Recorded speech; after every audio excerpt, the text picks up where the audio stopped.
Telugu Desam party కూడా నాయకత్వ వారసత్వంగా మార్పుకు రంగము సిద్ధమైన సమయంలో ఉంది.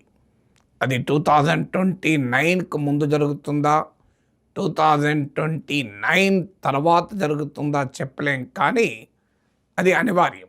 ఎందుకంటే ఇప్పటికే నారా లోకేష్ పార్టీ జాతీయ వర్కింగ్ ప్రెసిడెంట్ అయ్యారు.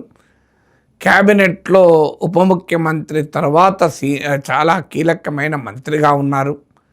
సో తెలుగుదేశం పార్టీలో చంద్రబాబు నాయుడు తర్వాత అంతటి నాయకుడిగా ఎదిగారు. పార్టీలో కూడా లోకేష్ నాయకత్వం పట్ల ఒక ఆమోదం కూడా దాదాపు లభిస్తోంది. ప్రజల్లో ఇక పూర్తి స్థాయిలో ఆమోదం పొందటానికి టీడీపీ ప్రయత్నిస్తున్న సమయం ఇది.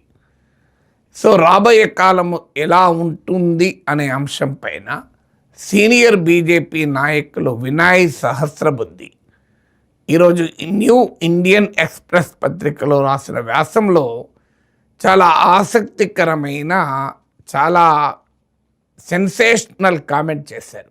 టీడీపీని ఉద్దేశించి రాసిన వ్యాసం కానే కాదు. దేశంలో రాజకీయ పార్టీలు ఎందుకు విచ్ఛిన్నమవుతున్నాయి, ఎందుకు రాజకీయ పార్టీలు చీలికలు చూస్తున్నాం అనేది ఆయన తీసుకున్న థీమ్. ఎస్పెషల్లీ ఇటీవల తృణమూల్ కాంగ్రెస్లోను శివసేనలోను వస్తున్నటువంటి పరిణామాల నేపథ్యంలో రాసిన వ్యాసం. సో ఈ వ్యాసంలో రాజకీయ పార్టీలు ఎందుకు చీలిపోతుంటాయి, ఎందుకు విచ్ఛిన్నానికి గురవుతుంటాయి అనేది చాలా లోతైన పరిశోధనాత్మకమైనటువంటి వ్యాసం ఇది. కుటుంబ పార్టీలు అనివార్యంగా చీలికలను ఎదుర్కొంటూ వచ్చాయి, ఇక ముందు కూడా చీలికలను తప్పించుకోలేవు అన్నది ఆయన చేస్తున్న వాదన.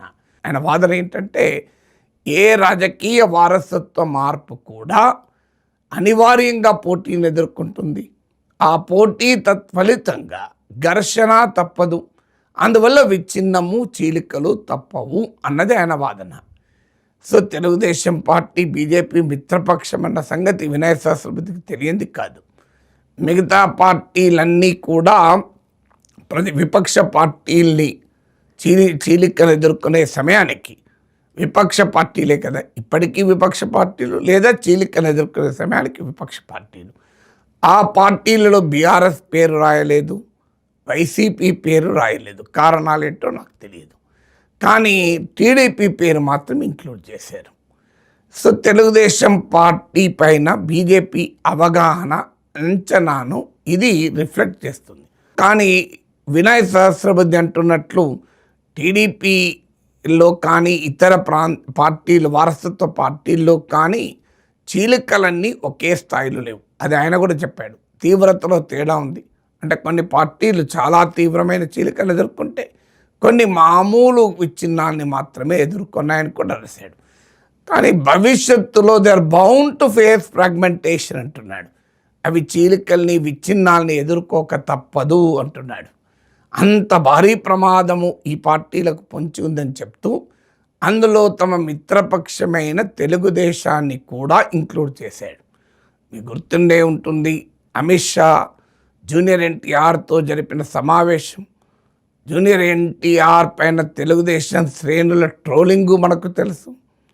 ఈ మూడింటిని కలిపితే డాట్స్ ఏమని వస్తున్నాయి? Is a matter of interpretation. ఎవరి ఇంటర్ప్రిటేషన్ వారిది. ఇది రుచించకపోవచ్చు కొంతమందికి. నాలాంటి వాళ్ళు రాజకీయాల్ని లోతుగా పరిశీలించి విశ్లేషిస్తే రుచించకపోవచ్చు. కానీ బీజేపీ సీనియర్ నేత, ఐడియాలజీ, సిద్ధాంతకర్త చాలా బహిరంగంగానే, ఏదో రహస్యంగా కూడా కాదు, సీక్రెట్గా ఎవరికో చెప్పింది కాదు, ఎవరితో అన్నది కాదు, ఏకంగా ప్రముఖ ఇంగ్లీష్ పత్రికలో రాసిన వ్యాసములో పేర్కొన్నారు. సో కానీ ఇక నా అభిప్రాయం కూడా చెప్తాను. నేను వినయ్ గారు వ్యక్తం చేసిన అభిప్రాయంతో నేను ఏకీభవించను. ఎందుకంటే టీడీపీలో పెద్దగా చీలికలు ఎప్పుడు లేవు. కొంతమంది వెళ్ళిపోయిన మాట నిజం.